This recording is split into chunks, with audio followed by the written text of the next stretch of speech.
ஓம் சாந்தி. இன்னைக்கு நம்ம 63 நாயன்மார்களுடைய வரலாற்றில் முதலாவது நாயன்மார் பற்றிய ரகசியத்தை பார்க்க போகிறோம். இந்த நாயன்மார்களுமே 63 நாயன்மார்கள் பற்றிய ரகசியங்களை நம்ம எடுத்து சொல்லலாம்னு சொல்லிட்டு இதை ஒரு பிளேலிஸ்டில் நம்ம ஒரு பேக்கேஜ் மாரி வைத்து தான் கொடுக்க போகிறோம். ஆல்ரெடி இந்த வீடியோ போடுறதுக்கு முன்னாலே ஒரு இன்ட்ரோடக்ஷன் வீடியோ நான் போஸ்ட் பண்ணியிருக்கிறேன் யூடியூப் சேனலில். நீங்கள் the complete history of 63 Nayanmars இல்லைன்னா ஹிஸ்ட்ரி ஆஃப் 63 நாயன்மார்ஸ்ன்னு சொல்லிட்டு நீங்கள் என்னுடைய யூடியூப் சேனலுடைய பிளேலிஸ்ட்டில் போய் நீங்கள் சர்ச் பண்ணி நீங்கள் அந்த 63 நாயன்மார்களுடைய வரலாறையும் நீங்கள் இனி பார்க்குற மாதிரி இருக்கும். ஆல்ரெடி நம்ம இன்ட்ரோடக்ஷன் வீடியோ 63 நாயன்மார்கள் பற்றி நான் கொடுத்துருந்தேன். இன்னைக்கு முதலாவது நாயன்மார்கள் பற்றிய ரகசியம் கொடுக்க போகிறோம். இன்னைக்கு நம்ம என்ன நாயன்மார் பற்றிய ரகசியம் பார்க்க போகிறோம் அப்படின்னா, நான் இதில் பாருங்கள், அதிபத்தர் நாயனார்னு சொல்லிட்டு ஒரு நாயனார் இருக்கிறாரு. இந்த வீடியோ நான் முன்னாடியே கொடுக்கணும்னு நினைத்தது. இது ஒரே வீடியோவாக ஒரே டேக்கில் அடிச்சிடலான்னு பார்த்தேன். ஆனால் அது வீடியோ லென்த் ஆகும், 2 hours போகும். 2 hours இருந்து நம்ம அதை எடிட் பண்ணி கஷ்டப்பட வேண்டாங்கிறதுக்காக சிங்கிள் வீடியோவாட்டு நம்ம கொடுக்க போகிறோம். இதை ஒரு பிளேலிஸ்ட்டில் ஒரு பேக்கேஜ் மாரி வச்சு கொடுக்க போகிறோம். சரி, அப்போ இன்னைக்கு நம்ம அதிபத்த நாயனார் பற்றிய ரகசியத்தை பார்க்க போகிறோம். இது முதலாவது நாயன்மார்கள் 63 64 பேர் இருக்கிறாங்களே சிவனுடைய பக்தர்கள். அதில் இவர் முதலான நாயன்மார் அப்படின்னு சொல்லுவாங்க. இவருடைய வரலாற்று கதைகளை பார்த்துட்டு நம்ம இந்த பிரம்மகுமாரிகள் ஆன்மீக இயக்கத்தில் இந்த அதிபத்தர் நாயனார் பற்றி ஒரு ரகசியத்தை அவங்க எடுத்துரைப்பாங்க. அது என்ன சொல்கிறாங்கங்கிறத நம்ம அடுத்ததாக பார்க்கலாம். முதல்ல அதிபத்தர் நாயனார்னா யார், அவர் என்ன செய்தாருங்கிற அந்த ஏன்னா வரலாற்று கதைகள் யூடியூப்பில் நிறைய வரும். அதே போல் நம்ம அந்த அதிபத்தர் நாயனார் பற்றி ஒரு கதையை ஷார்ட்டாக சொல்லிட்டு நம்ம விளக்கம் கொடுப்போம். ரொம்ப இன்ட்ரெஸ்டாக போகும். ஸ்கிப் பண்ணாதீங்க, இந்த வீடியோவை பாருங்கள். உங்களுக்கு ரகசியங்கள் தெரியணும்னா பாருங்கள்.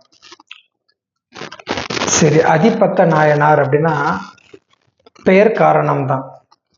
அதிபத்தர், அதினா அதிகம், பத்தர் அதாவது அதிகமாக பக்தி செய்தவர் அப்படின்னு தான் பெயர் காரணம் வரும். இவருக்கு பெயரெல்லாம் கிடையாது. ஏன்னா உலக வரலாறுலாம் இப்படி ஒருத்தர் இருந்தாருன்னு யாருக்கும் தெரியாது. ஏதோ நம்ம மனதின் அடிப்படையில் நம்ம முன்னோர்கள் சொன்னதை நம்ம புரிந்து வைத்து கொண்டோம். 63 நாயன்மார்கள் வரலாறுமே இப்படிதான், எல்லாமே காரண பெயர்கள் தான் இருக்கும். நம்ம இந்த சீரியஸை இந்த பிளேலிஸ்ட்டை க்ளோஸ் பண்ணும்போது நீங்கள் பார்த்து தெரிந்துக்கலாம். எல்லா நாயன்மார்களுக்கான ரகசியங்களை சொல்லிக்கலாம். அப்போ அதிகமான பக்தி செய்யக்கூடிய நபர்களை அதிபத்தர்னு சொல்லுவாங்க. சரி, அப்போ அதிபத்தர் அப்படின்னு. அப்போ இவருடைய வரலாறு என்ன அப்படின்னா, இது ஏன்னா சென்னை குட்டி மதுபன், மினி மதுபன் சொல்லுவாங்க பிரம்மகுமாரிகளில். அப்போ அந்த சென்னை சார்ந்த ஏரியாவில் தான் இந்த கதைகளை எழுதுறாங்க. அப்போ அது ஒரு கடலோர பகுதி மாதிரி எடுத்துட்டாங்க. ஏன்னா அதிபத்தர் ஒரு மீன் பிடிக்கக்கூடிய ஒரு மீனவராக தான் அந்த கதையில் காட்டப்பட்டிருக்கும். அப்போ சென்னை பக்கத்தில் நாகப்பட்டினமும் ஒரு பெரிய ஒரு கடற்கரை ஏரியா உள்ள ஒரு இடம். அப்போ அது நாகப்பட்டினம்னு சொல்லி வரையறுத்து சொல்கிறாங்க. அது உண்மைகள் கிடையாது. இருந்தாலும் நாயனார் நாகப்பட்டினத்தை பிறந்தவர் அப்படின்னு சொல்லிட்டு, அதன் பிறகு அவர் ஏதோ பரத குலம் அப்படின்னு சொல்லிட்டு ஏதாவது ஒரு ஜாதியில் உள்ளவர்னு சொல்லுவாங்க. மீனவ ஜாதின்னு புரிந்து கொள்ளுங்க நீங்கள். அப்போ அவர் என்ன செய்கிறாருன்னா, அப்போ அவர் தினந்தோறும் மீன் பிடிக்க போகிறாரு. அவர் கூடவும் நிறைய மீனவர்கள் மீன் பிடிக்க போகிறாங்க. அப்படி மீன் பிடிக்கும்போது அவர் தன்னுடைய வலையில் எந்த மீன்லாம் மாட்டுதோ அதில் நல்ல பெஸ்ட்டான ஒரு மீனை செலக்ட் பண்ணி அவர் சிவனுக்கு, கடவுளுக்கு அவர் கொடுத்துருவார், பரமசிவனுக்கு. அப்போ இதுவே ஒரு பழக்கமாக வச்சிருந்தார் அதிபத்தர். அப்படி பழக்கமாக வச்சிருந்தவர் நாளடைவில் அது மட்டும் கிடையாது, அவர் அந்த கடலுக்குள்ளே கிடைக்கக்கூடிய அந்த பவளம், முத்து இதெல்லாம் அதையும் கூட அவர் மற்ற மக்களுக்கெல்லாம் தான தர்மம் பண்ணுவாராம். மிகப்பெரிய செல்வந்தனாக இருந்தார். அவர் ஒரு மீனவ தலைவனாக இருந்தார் அப்படின்னு சொல்லுவாங்க. மிகவும் செல்வந்தராக இருந்தார். கடலில் கிடைக்கிறது எதுவாக இருந்தாலும் மற்ற மக்களுக்கு ஷேர் பண்ணுவார். அது இறைவனுக்கும் அவர் அர்ப்பணம் பண்ணுவார். அப்படி சொல்லிட்டு ஒரு விஷயம் அதில் சொல்கிறாங்க அந்த அதிபத்தர் நாயனார் கதைகளில். அப்புறம் அவர் தன்னுடைய வலைகளில் மாற்ற மீனில் பெஸ்ட்டானது கொடுத்துக்கிட்டு இருந்தார். அப்போ நாளடைவில் வந்து அவருடைய வலையில் எந்த மீனுமே மாட்டலை. கொஞ்சம் ஏழ்மையும் அவருக்கு தலை தூக்கியது. அதன் பிறகு அவர் அந்த ஒரு சில மீன்கள் மாட்டுற மாதிரி, ஒரு மீன் ஒரு நாள் மாட்டும், மற்ற நாள் மீன் மாட்டாது, அதுக்கு பிறகு ஒரு மீன் மாட்டும், அதுக்கப்புறம் மாட்டாதுன்னு சொல்லிட்டு அதில் ஒரு மீன் வந்தாலுமே அந்த வலையில் இருக்கிறத அதை அப்படியே சிவார்ப்பணம் சிவனுக்கு அர்ப்பணம் பண்ணிடுவார். அப்போ இறைவன் இவரை சோதிக்கும் விதமாக அப்போ ஒரு நாள் தங்க மீன் மாட்ட வைக்கிறதாக கதை வருது. அப்போ தங்க மீனை வந்து மற்றவர்கள் இது நீ விற்றாக்கி உனக்கு பல தலைமுறைக்கு சாப்பிடலான்னு சொல்லும்போது, இல்லை நான் என்னுடைய கொள்கைகளிலிருந்து நான் மாறாதவனாக இருக்கிறேன். அப்போ நான் இது இறைவனுக்கு சிவனுக்கு நான் கொடுக்கறது போல தான் நான் செய்துக்கிட்டு இருக்கிறது. தினமும் இது தங்க மீனாக இருந்தாலும் சரி, எந்த மீனாக இருந்தாலும் சரி, நான் இறைவனுக்கு அர்ப்பணம் பண்ணிடுவேன், எனக்கு இது வேண்டவே வேண்டாம் அப்படின்னு சொல்லிட்டு சிவனுக்கு அந்த தங்க மீனையும் வைர வைடூரியங்கள் நிறைந்த அந்த மீனாயும் தூக்கி கொண்டு அவர் வந்து கடல்ல வீசிடுவார். இதுவும் சிவனுக்கே போகட்டும்னு சொல்லிட்டு சிவார்ப்பணம் பண்ணிடுவார். இதை பார்த்து சிவன் பக்தியை வந்து மெச்சிடுவார். இவன் இவ்வளோ பெரிய பக்தனா இருக்கிறானேன்னு சொல்லிட்டு. இதுதான் அந்த அதிபத்தனுடைய வரலாறு. இதை கேட்கும் போதே ஒரு மீன் கொடுக்குறவருக்கு எப்படி கடவுளுடைய அனுகிரகம் கிடைக்குன்னு தான் நம்ம யோசிப்போம். ஏன்னா வேதங்கள் எழுதும் போது அப்படிதான் எழுதி கொண்டாடுறாங்க. அப்போ மீன் கொடுக்குற அப்போ மீனை சாப்பிட்றதுல அதில் பெருசாக எடுத்துகிட்டு வரல. மீனை இறைவனுக்கு கொடுக்கணும், கண்ணப்பன் கதை மாரியே வரும். நம்ம அதெல்லாம் மற்ற நாயன்மார்கள் வரலாறு சொல்லும்போது சொல்லுவோம். கண்ணப்பன் கதையெல்லாம் உங்களுக்கு வெயிட்டிங்கில் இருக்கு. சரி, அப்போ இதை வச்சு என்னப்பா நம்ம கொடுக்கறது? ஒருத்தர் மீனை கொடுத்தா அதனால அவனை வந்து கடவுள் பெருசாக எடுத்திருக்கிறாரு. அப்போ நம்மளால மீனெல்லாம் கொடுக்க முடியாதுன்னா நம்மளால நல்லாவே கொடுக்க முடியும். அவன் ஏழ்மையிலும் இருக்கும்போது கொடுத்தான்னு சொல்லிட்டு கதைகளை, ஏன்னா அப்படி அடுத்தவங்க கதையை மகிமை பாடுறதுக்கு தான் நம்ம வேலையாக, நம்ம அதுக்கு தான் நம்ம பிறந்திருக்கோம், நம்ம அப்படிதான் புரிஞ்சு வச்சிருக்கிறோம். அப்படி கிடையாது. நம் புகழையும் நம்மளால பாட முடியும் மற்றவர்கள். அப்போ அதுக்கேற்ற ஒழுக்கங்கள், அதுக்கேற்ற ஒரு யோக்கியத்தன்மை நமக்கு இருந்தால் அது நடக்கும். சரி, அப்போ இந்த அதிபத்தர் நாயனார் வரலாறுங்கிறதா வருது. இப்போ இதுல இருந்து நம்ம என்ன சொல்ல போறோம் அப்படின்னா, இந்த அதிபத்த நாயனாரே பிரம்மகுமாரிகள் இயக்கத்தில் உள்ள ஒரு கதையினுடைய ஒரு பார்ட்டு. அப்போ பிரம்மகுமாரிகள் இயக்கத்துல வந்து நிறைய விஷயங்கள் உண்டு. அதுல ஒண்ணு வந்து மீனை கொடுக்கறது தான். பாருங்க, அந்த கதைகள்ல என்ன வருது அப்படின்னா, அதிபத்தர்னு ஒருவர் இருக்கிறார், இறைவனுக்கு மிகுந்த பக்தி செய்தவர் அப்படின்னு. அப்போ இறைவனுக்கு மிகுந்த பக்தி செய்தவர் அதிபத்தர். அப்போ அது சிவனுக்குன்னு சொல்லிட்டு வருது. அப்போ சிவனுக்கு அதிகமாக பக்தி செய்யக்கூடியவர் தான் அதிபக்தர்னு சொல்றாங்க. அப்போ சிவனுக்கு அதிகமாக பக்தி செய்தவர் யார்? அவருடைய கொள்கைகளை ஃபாலோ பண்ணக்கூடியவங்க. அப்போ இந்த பிரஜாபிதா பிரம்மகுமாரிகள் ஒரு ஆன்மீக இயக்கம் வந்து 160 நாட்டில் ஒரு 89-90 வருடங்களாக இருக்குது. இந்த ஆன்மீகத்தில் இயக்கத்தில் இருக்கக்கூடியவர்கள் தான் அதிபக்தர், அதிகமாக இறைவனுக்கு பக்தி செய்யக்கூடியவங்க. அப்போ இறைவனுக்கு இவங்க பிரம்மகுமாரிகள் உட்காந்து சாமியா கும்பிட்டு இருக்கிறாங்க, சிவன் லிங்கத்தையோ சங்கரையோ வச்சு சாமியா கும்பிட்றாங்க. இல்லை, இறைவனுடைய கொள்கை எதுவோ அதை படி நடக்கிறாங்க. அதை தான் அங்கே அதிக பக்தி செய்தவர் அதிபக்தர்னு காட்டுறாங்க. அப்போ அவர் அதிபக்தருமே என்ன செய்திருப்பார் அப்படின்னா, மீனவர்களுடைய தலைவராக இருப்பார். அந்த கடல்ல கிடைக்கிற அது எல்லா மீன்கள்லுமே மிகவும் முக்கியமான ஒரு மீனை வந்து அவர் முதல்ல கொடுக்க ஆரம்பிக்கிறாருன்னு சொல்லி அந்த கதைகள் வரும். பாருங்க, இந்த ஆன்மீக இயக்கத்துல வருங்க, முதல்ல நீங்க ஆரம்பத்துல நீங்க அந்த ஞானம்லாம் எடுக்கிறீங்க, ஓகேவா? அது பாதி சொர்க்கம் பாதி நரகம்னு இந்த உலகம் இருக்கு. இந்த உலகத்துல வந்து முதல்ல இந்து மத கோயில் தெய்வங்கள் இருக்கிறாங்க. அடுத்தது அவர்களே பல பிறவைகள் எடுத்து வரும்போது இந்த துவாபர யுக கலியுகத்தில் மனிதர்களாக மாறி மறுபடியும் இந்த மகா சங்கம யுகத்துல பிரஜாபிதா பிரம்மகுமாரிகள் ஆன்மீக இயக்கம் மூலமாக மறுபடியும் அவங்க தேவி தேவதைகள் ஆகிறாங்க. சரி, அப்போ இந்த நாலேஜ் வந்து முதல்ல ஆரம்பத்துல ஒரு இந்த 100 வருட மகா சங்கம யுகத்துல இன்னும் ஒரு 10 வருஷம் தான் இருக்கு. மொத்தம் அந்த 100 வருடத்துல நீங்க ஒரு நாலேஜ் மாரி எடுக்கணும். பிரம்மகுமாரிகள் இயக்கத்துக்கு நீங்க போனா முற்றிலும் ஃப்ரீ தான், பணம் கிடையாது. சிவராஜயோகா மெடிடேஷன் தியானம் கற்றுக் கொடுத்து உங்களுக்கு நாலேஜ் கொடுப்பாங்க. அப்படி இந்த 100 வருடத்துல இறைவன் இந்த ஞானம் கொடுக்கும்போது ஆரம்பத்துக்குள்ள உங்களுக்கு என்ன தோணும் அப்படின்னா, அவங்க கொடுக்குற மிகப்பெரிய விஷயம் என்ன அப்படின்னா, அந்த இஞ்சி பூண்டு வெங்காயம் மற்றும் முள்ளங்கி. இப்போ லேட்டஸ்ட்டாக ஒருத்தங்க சொல்லி தான் எனக்கு தெரியும். முள்ளங்கி, இஞ்சி பூண்டு வெங்காயம் முள்ளங்கி, இந்த 3-4 வெஜிடேரியனில் இதை நம்ம சேர்க்கக்கூடாது. அது மட்டும் கிடையாது, புலால் மாமிச உணவுகள், இந்த சிக்கன் மட்டனு பீஃப்லாம் இருக்குல்ல, இப்படிப்பட்ட ஒரு சில புலால் மாமிச உணவுகளும் நம்ம உட்கொள்ளக்கூடாது. குறிப்பாக கடல்லே இப்போ இது வளர்ந்து எடுத்து கடல் தண்ணீரை குடித்து ஆரோக்கியமாக இருக்கிறது தான் மீன், ஃபிஷ்ஷு, மச்சம். அது யாரும் மறுக்க முடியாது. இருந்தாலும் ஒரு உயிரினத்தை வதைக்கக்கூடாது, கொல்லக்கூடாதுங்கிற ஒரு நியமங்களுமே அது ஆன்மீகம்னு சொல்லி வரும்போது அந்த சைவிஷம் ஆகிய சிவனை ஃபாலோ பண்ணக்கூடிய எல்லாருமே ஒரு சிவபக்தர். அவர் அகோரியா இருக்கலாம், சன்னியாசிய மார்க்கமாக இருக்கலாம், இல்லைனா மாந்திரீகம் செய்யக்கூடிய சிவனுடைய பக்தர்கள் யாராக இருந்தாலுமே அந்த மாமிசங்களை உண்றதை கொஞ்சம் அவாய்ட் பண்ணி தான் வைப்பாங்க.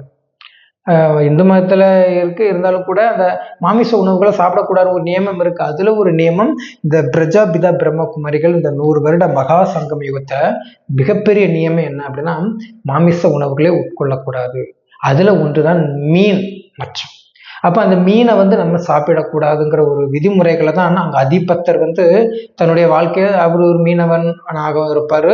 அதில் வரக்கூடிய பெஸ்ட்டான ஒரு மீனை அவர் சிவனுக்கு அர்ப்பணம் பண்ணுறதா காட்டுறது. அப்போ அது ஆரம்பத்தில் தான் அவர் அப்படி பண்ணுற மாரி. ஆரம்பத்தில் இந்த 100 வருடத்தில் நீங்கள் உங்களுக்கு ஒரு 7 days கோர்ஸ் மாரி கொடுப்பாங்க பிரம்மகுமாரிகளில். அது வீக்லி ஒன்ஸ் நீங்கள் அந்த இயக்கத்தில் போய் எடுத்துக்கொள்ளலாம். அதில் ஒரு மணி நேரம் தான் ஒரு வாரத்துக்கு, ஒரு நாளைக்கு உங்களுக்கு கிளாஸ் நடக்கும்.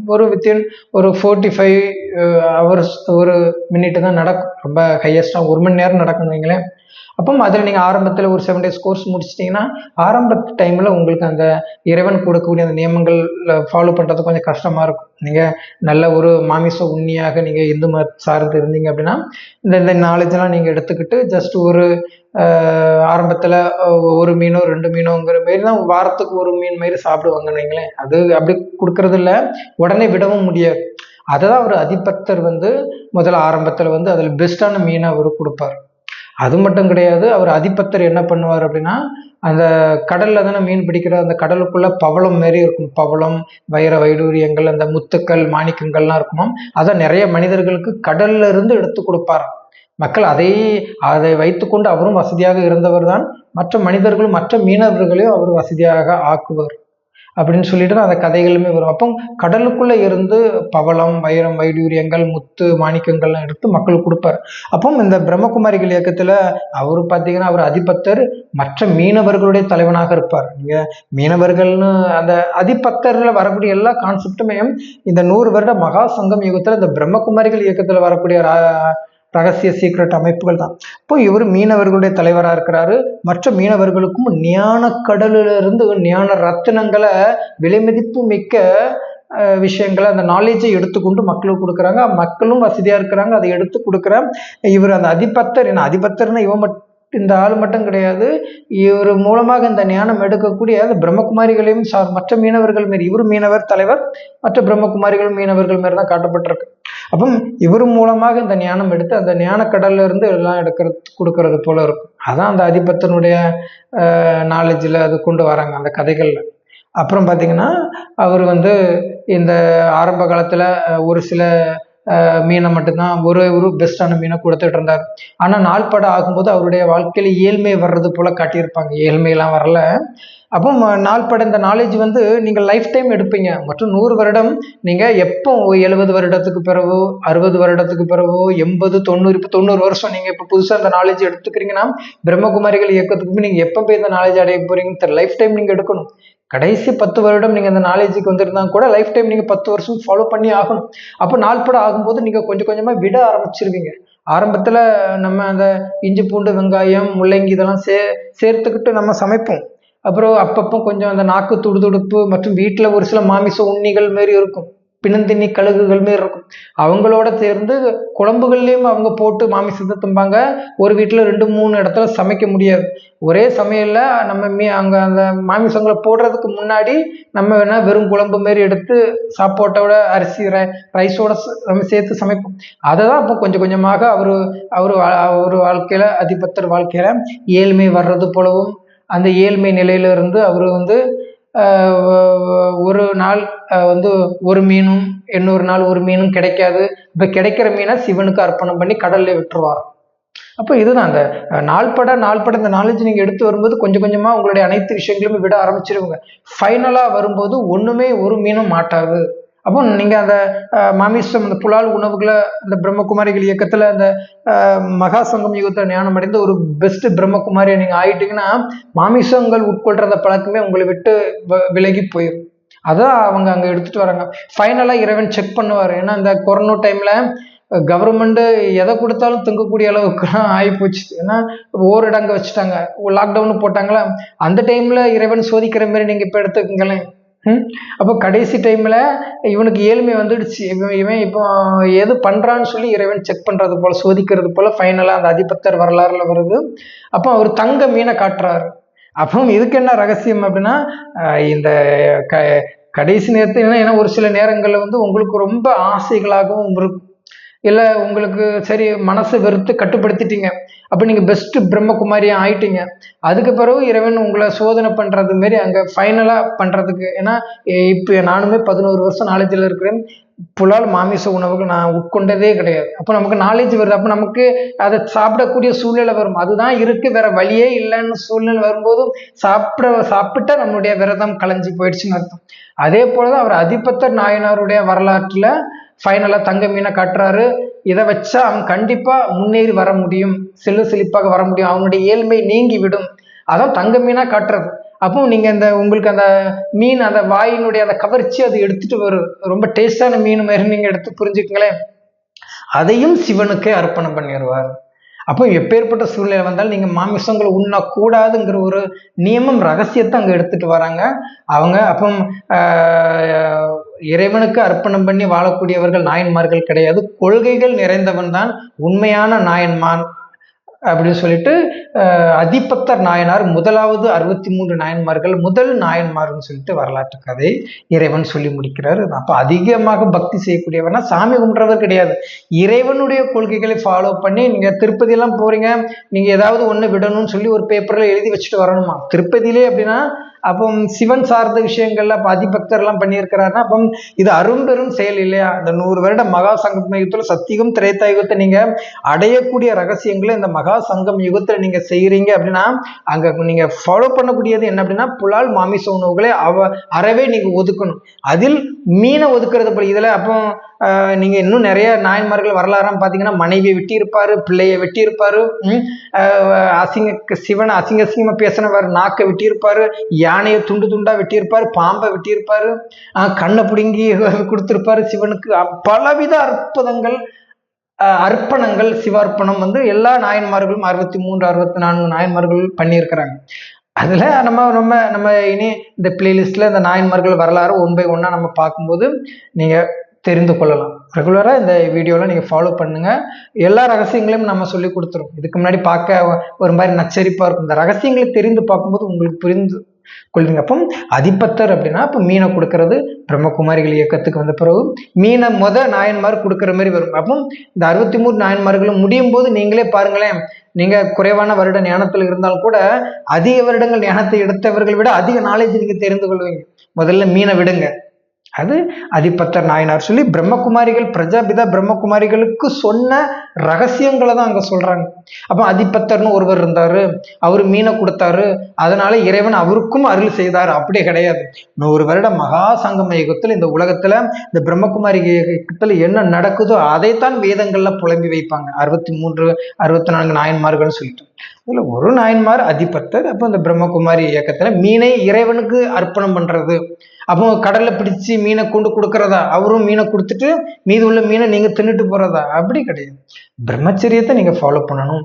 மாமிச உணவுகளை உட்கொள்ளவே கூடாது. நீங்க ஒரு பியூர் வெஜிடேரியனா இருக்குன்னு சொல்லிட்டு இறைவன் நினைக்கிற. அப்போ நீங்க இறைவனுக்கு இந்த மீனை சமர்ப்பணம் சிவார்ப்பணம் பண்றீங்க. அதுதான் இந்த அதிபத்தர் நாயனாருங்கிற இன்றைய வீடியோ உங்களுக்கு உணர்த்துது. அப்போ இன்னொரு வீடியோவில் நம்ம 800 நாயன்மார் பற்றி பார்த்து இதை பிரம்மகுமாரிகள்ல சொல்ற ரகசியங்கள் தான். வேற ஏதோ மேலே எங்கேயோ நடந்தது மாதிரிலாம் கிடையாது. நாகப்பட்டினத்தில் நடக்கல, எங்கேயும் நடக்கல. இயக்கத்தில் நடக்கிற ரகசியங்கள்ல ஒரு காரண பெயராக அதிபத்தர்னு யாரும் கிடையாது, ஒரு காரண பெயராக சொல்லியிருப்பாங்க. அதான் நம்ம இந்த வீடியோவில் கொடுத்தாச்சு.